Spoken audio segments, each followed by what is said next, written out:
Welcome to CM times.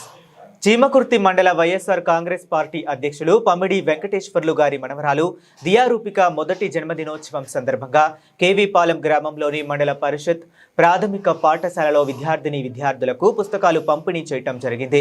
మండల party అధ్యక్షులు పమిడి వెంకటేశ్వర్లు ఆధ్వర్యంలో జరిగిన ఈ కార్యక్రమంలో చీమకుర్తి జెడ్పీటీసీ వేమ శ్రీనివాసరావు, మండల విద్యాధికారులు ఎంఈఓ శివాజీ, నరసింహారావు, ప్రధాన ఉపాధ్యాయులు వీరు సాహెబ్, గ్రామ పార్టీ అధ్యక్షులు ఎర్రగుంట్ల మోహన్ రావు, మండల పార్టీ ఉపాధ్యక్షులు చీదర్ల శేషు, వైసీపీ నాయకులు నల్లూరి నారాయణరావు, గోరెంట్ల రామకృష్ణ, పారబత్తిని పేరయ్య, పుత్తూరి సురేష్, వేమ గోవిందు, ఉపాధ్యాయులు, విద్యార్థులు తదితరులు పాల్గొన్నారు.